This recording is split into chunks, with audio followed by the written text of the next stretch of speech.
Are you serious? Are you serious? The God particles. The God particles. Well, wait, hold on.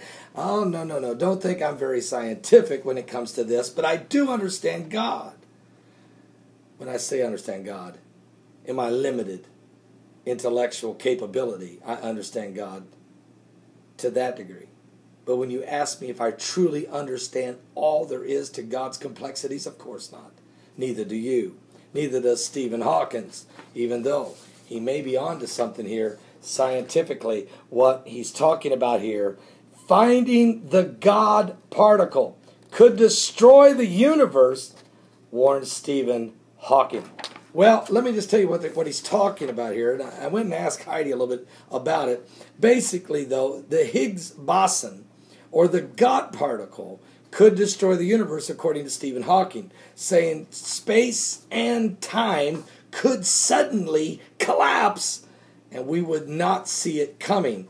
If scientists put too much energy in the Higgs boson, the universe could end, according to Stephen Hawking. Now, disaster is very unlikely, as physicists do not have large enough colliders. Now, you do know when they make atom bombs, it's because they basically throw atoms at each other and they collide.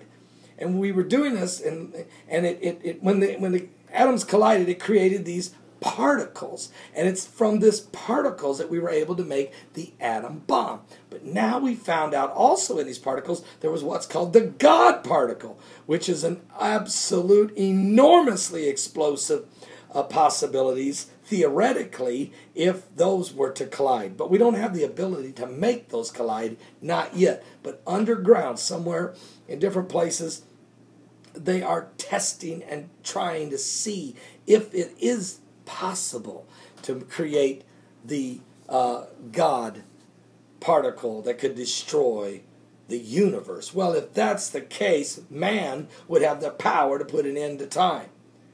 I'm not saying man couldn't get the technology, but God will shorten the days for the elect's sake, lest there be no flesh saved. That is what Jesus said as one of the signs of the end time. Jesus said basically, God said, I will shorten. Jesus said, shorten the days for our sake, lest there be no flesh saved. So man must come to a point that he has figured out a way to completely destroy himself and this world as we know it. But God will not let man push that button. God will end it before that.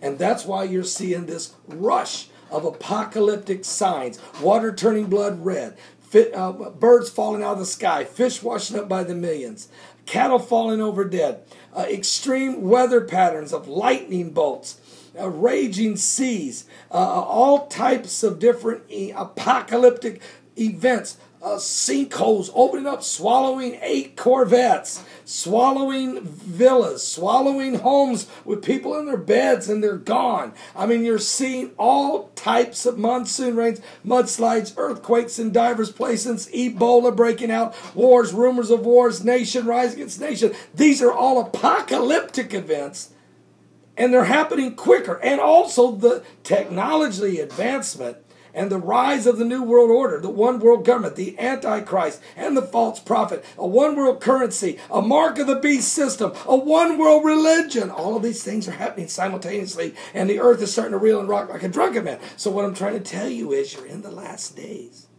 And when there's even scientists talking of the God particle, then you know we must be living in the final hours as it relates to God's great time in his great infinite time. Are you saved? It's time to get saved. Seriously. I'm serious.